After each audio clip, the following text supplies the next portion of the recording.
I would like now to introduce Jason King, Chair and Associate Professor of the Clive Davis Institute of Recorded Music, Tisch School of the Arts, who will present the candidate for Doctor of Fine Arts. Will Trustee Brett Rockheim please escort the candidate to the lectern?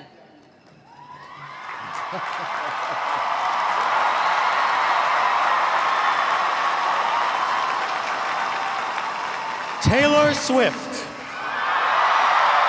blazing singer-songwriter, producer, director, actress, pioneering and influential advocate for artists' rights, and philanthropist, you have brought joy and resolve to your hundreds of millions of fans throughout the world. One of the best-selling music artists in history, you have crossed genres, demographics, age groups, and borders of all kinds to touch lives around the globe. With 9 original studio albums, 2 re-recorded studio albums, 5 extended plays, 3 live albums, and 14 compilations, you have sold well over 100 million album units, earning awards and honors in every category. You have used the remarkable platform you earned to galvanize support for the Equality Act, to prevent discrimination on the basis of sexual orientation and gender identity. And you have spoken out, and you have supported initiatives to protect women and girls from harassment and sexual assault. You have donated significantly to victims of floods and tornadoes, for cancer research, literacy programs for children, and public education. You have fearlessly challenged the exploitation of music artists and successfully championed their right to be compensated for their work.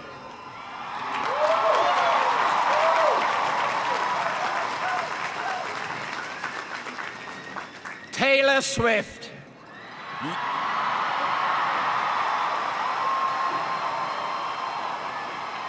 You are a role model across the world for your unprecedented talent and accomplishment, your fierce advocacy for protection of those facing discrimination, and your commitment to speaking out forcefully, eloquently, and effectively on behalf of all artists. By virtue of the authority vested in me, I am pleased to confer upon you the degree of Doctor of Fine Arts, honoris causa.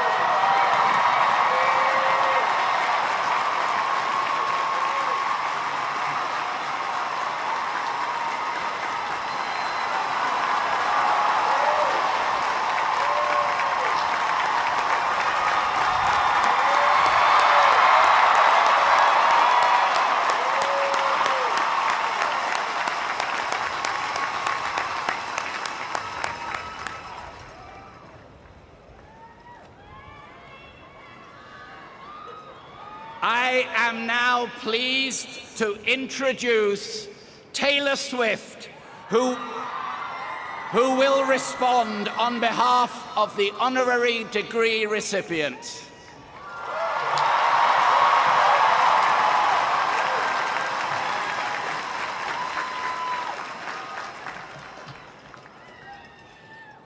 Hi, I'm Taylor.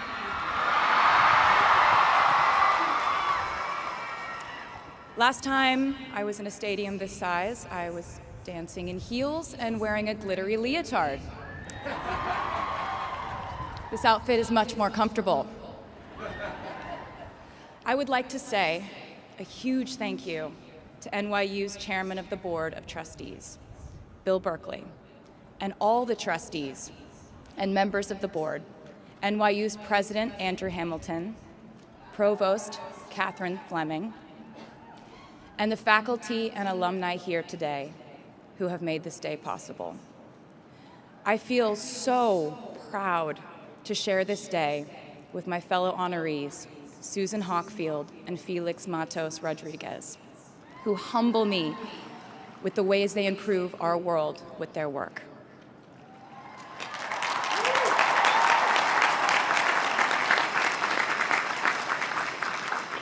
As for me, I'm 90% sure the main reason I'm here is because I have a song called 22.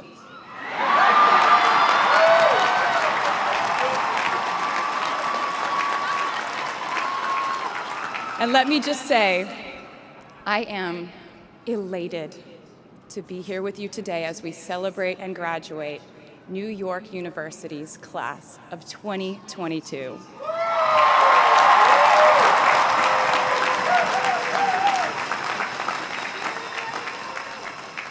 Not a single one of us here today has done it alone. We are each a patchwork quilt of those who have loved us, those who have believed in our futures, those who showed us empathy and kindness, or told us the truth even when it wasn't easy to hear. Those who told us we could do it when there was absolutely no proof of that.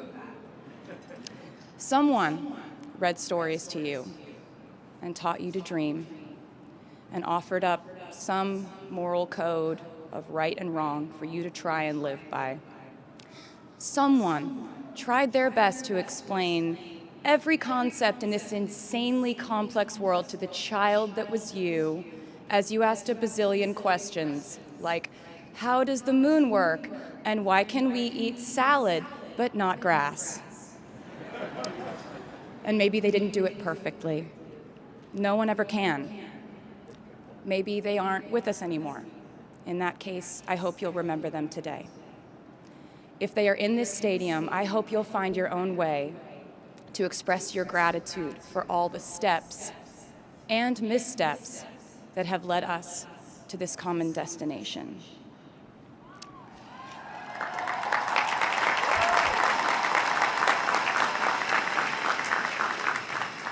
I know that words are supposed to be my thing, but I will never be able to find the words to thank my mom and dad, my brother Austin, for the sacrifices they made every day so I could go from singing in coffee houses to standing up here with you all today, because no words would ever be enough.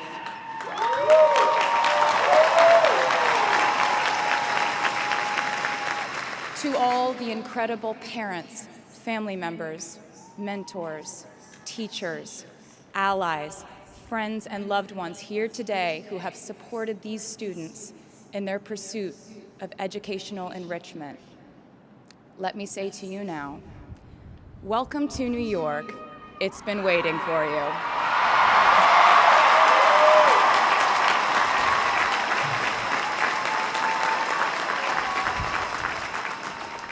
I'd like to thank NYU for making me, technically, on paper at least, a doctor.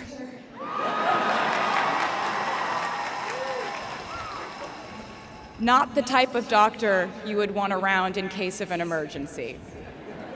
Unless your specific emergency was that you desperately needed to hear a song with a catchy hook and an intensely cathartic bridge section.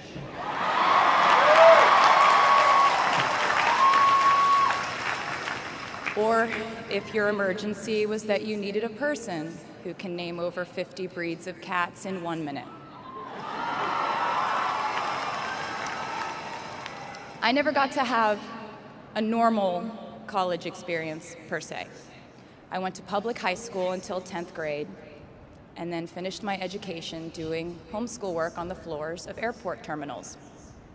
Then I went out on the road for radio tour, which sounds incredibly glamorous, but in reality, it consisted of a rental car, motels, and my mom and I pretending to have loud mother-daughter fights with each other during boarding so no one would want the empty seat between us on Southwest. As a kid, I always thought I would go away to college, imagining the posters I would hang on the wall of my freshman dorm. I even set the ending of my music video for my song Love Story at my fantasy imaginary college, where I meet a male model reading a book on the grass, and with one single glance, we realized we had been in love in our past lives. Which is exactly what you guys all experienced at some point in the last 4 years, right?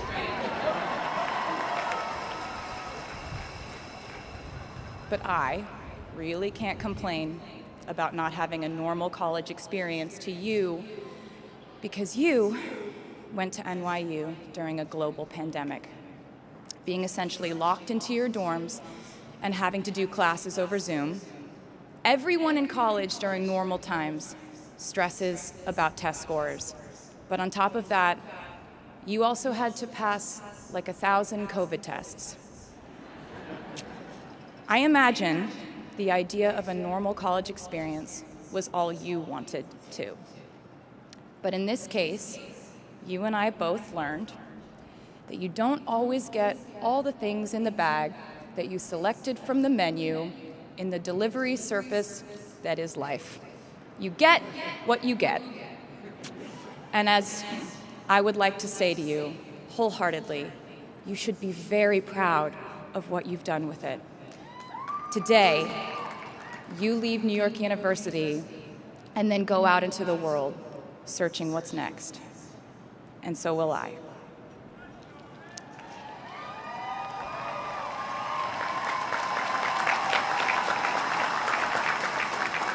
So as a rule, I try not to give anyone unsolicited advice unless they ask for it. I'll go into this more later. I guess I have been officially solicited in this situation to impart whatever wisdom I might have to tell you things that have helped me so far in my life. Please bear in mind that I in no way feel qualified to tell you what to do. You've worked and struggled and sacrificed and studied and dreamed your way here today. And so you know what you're doing. You'll do things differently than I did them, and for different reasons. So I won't tell you what to do, because no one likes that. I will, however, give you some life hacks I wish I knew when I was starting out my dreams of a career and navigating life, love, pressure, choices, shame, hope, and friendship. The first of which is, life can be heavy, especially if you try to carry it all at once. Part of growing up and moving into new chapters of your life is about catch and release. What I mean by that is knowing what things to keep and what things to release. You can't carry all things, all grudges, all updates on your ex, all enviable promotions your school bully got at the hedge fund his uncle started. Decide what is yours to hold and let the rest go. Oftentimes, the good things in your life are lighter anyway, so there's more room for them. One toxic relationship can outweigh so many wonderful, simple joys. You get to pick what your life has time and room for. Be discerning. Secondly, learn to live alongside cringe. No matter how hard you try to avoid being cringe, you will look back on your life and cringe retrospectively.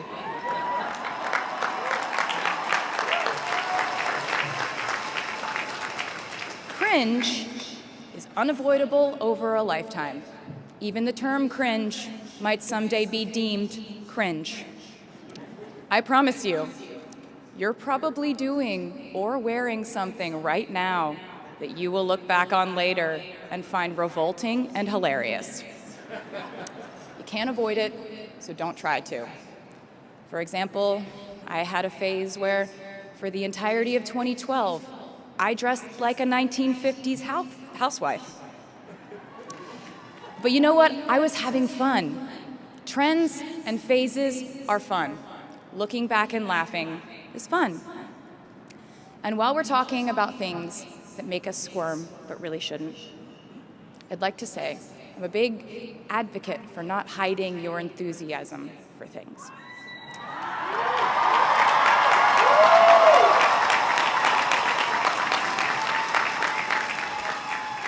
It seems to me that there is a false stigma around eagerness in our culture of unbothered ambivalence.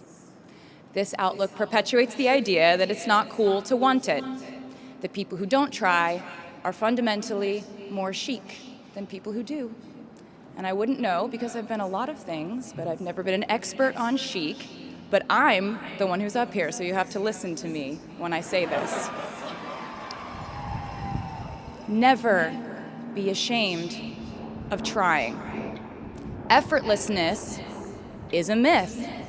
The people who wanted it the least were the ones I wanted to date and be friends with in high school.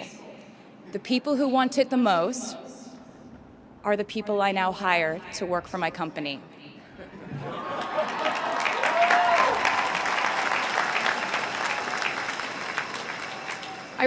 I started writing songs when I was 12, and since then, it's been the compass guiding my life, and in turn, my life guided my writing. Everything I do is just an extension of my writing, whether it's directing videos or a short film, creating the visuals for a tour, or standing on a stage performing. Everything is connected by my love of the craft, the thrill of working through ideas and narrowing them down and polishing it all up in the end, editing, waking up in the middle of the night, throwing out the old idea because you just thought of a newer, better one, or a plot device that ties the whole thing together. There's a reason they call it a hook. Sometimes a string of words just ensnares me, and I can't focus on anything until it's been recorded or written down. As a songwriter, I've never been able to sit still or stay in one creative place for too long. I've made and released 11 albums, and in the process, I've switched genre from country to pop to alternative to folk. And this might sound like a very songwriter-centric line of discussion, but in a way, I really do think we are all writers.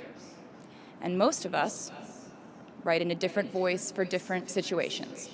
You write differently in your Instagram stories than you do your senior thesis. You send a different type of email to your boss than you do your best friend from home. We are all literary chameleons, and I think it's fascinating. It's just a continuation of the idea that we are so many things all the time. And I know it can be really overwhelming figuring out who to be and when, who you are now, and how to act in order to get where you want to go. I have some good news. It's totally up to you.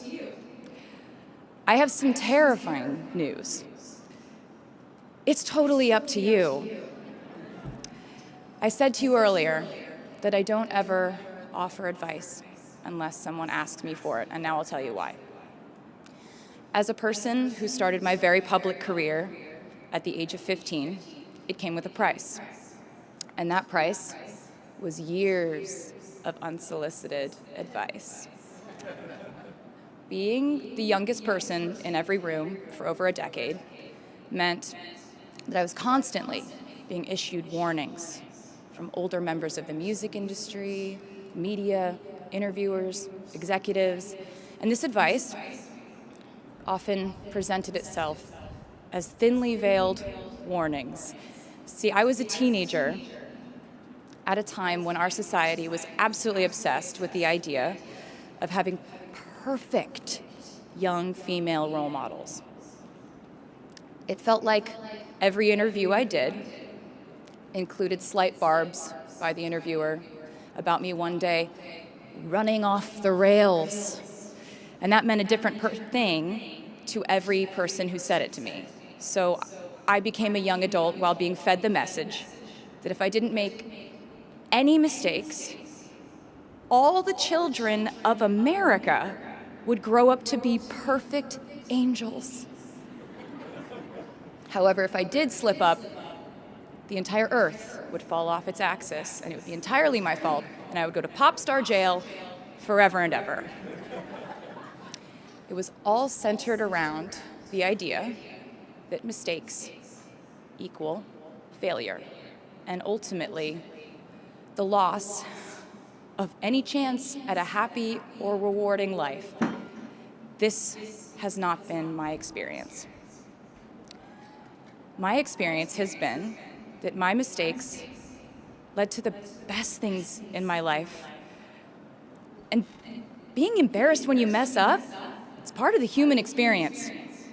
Getting back up, dusting yourself off, and seeing who still wants to hang out with you afterward and laugh about it, that's a gift. The times I was told no, or wasn't included, wasn't chosen, didn't win, didn't make the cut, looking back, it really feels like those moments were as important, if not more crucial, than the moments I was told yes. Not being invited to the parties and sleepovers in my hometown made me feel hopelessly lonely. But because I felt alone, I would sit in my room and write the songs that would get me a ticket somewhere else. Having label executives in Nashville tell me that only 35-year-old housewives listen to country music, and there was no place for a 13-year-old on their roster, made me cry in the car on the way home. But then I'd post my songs on my MySpace, and yes, MySpace. And I would message with other teenagers like me who loved country music, but just didn't have anyone singing from their perspective. Having journalists write in-depth, oftentimes critical pieces about who they perceived me to be made me feel like I was living in some weird simulation. But it also made me look inward to learn about who I actually am. Having the world treat my love life like a spectator sport in which I lose every single game was not a great way to date in my teens and 20s. But it taught me to protect my private life fiercely. Being publicly humiliated over and over again at a young age was excruciatingly painful, but it forced me to devalue the ridiculous notion of minute-by-minute, ever-fluctuating social relevance and likability.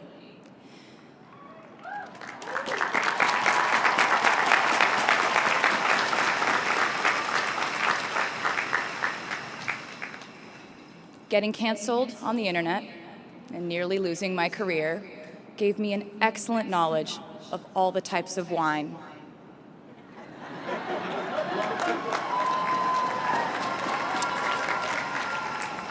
I know I sound like a consummate optimist, but I'm really not. I lose perspective all the time. Sometimes everything just feels completely pointless. I know the pressure of living your life through the lens of perfectionism. And I know that I'm talking to a group of perfectionists because you are here today graduating from NYU.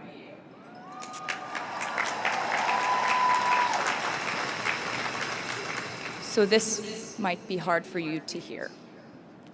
In your life, you will inevitably misspeak, trust the wrong person, underreact, overreact, hurt the people who didn't deserve it, overthink, not think at all, self-sabotage, create a reality where only your experience exists, ruin perfectly good moments for yourself and others, deny any wrongdoing, not take the steps to make it right, feel very guilty, let the guilt eat at you, hit rock bottom, finally address the pain you caused, try to do better next time, rinse, repeat.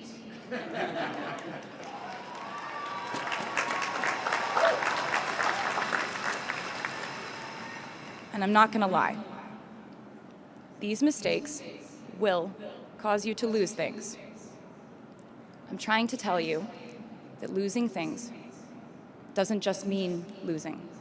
A lot of the time, when we lose things, we gain things too. Now you leave the structure and framework of school and chart your own path. Every choice you make leads to the next choice, which leads to the next, and I know it's hard to know which path to take. There will be times in life where you need to stand up for yourself, times when the right thing is actually to back down and apologize, times when the right thing is to fight, times when the right thing is to turn and run, times to hold on with all you have, and times to let go with grace. Sometimes the right thing to do is to throw out the old schools of thought in the name of progress and reform. Sometimes the right thing to do is to sit and listen to the wisdom of those who have come before us. How will you know what the right choice is in these crucial moments? You won't. How do I give advice to this many people about their life choices? I won't. The scary news is you're on your own now. But the cool news is you're on your own now.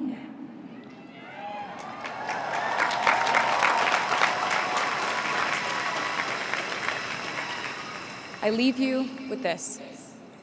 We are led by our gut instincts, our intuition, our desires and fears, our scars and our dreams. And you will screw it up sometimes. So will I.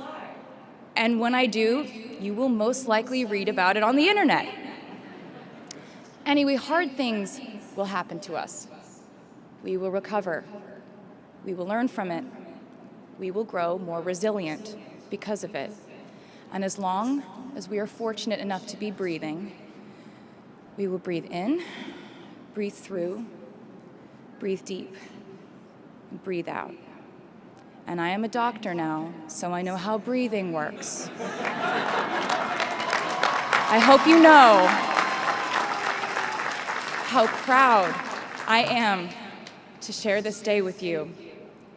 We're doing this together, so let's just keep dancing like we're the class of 22.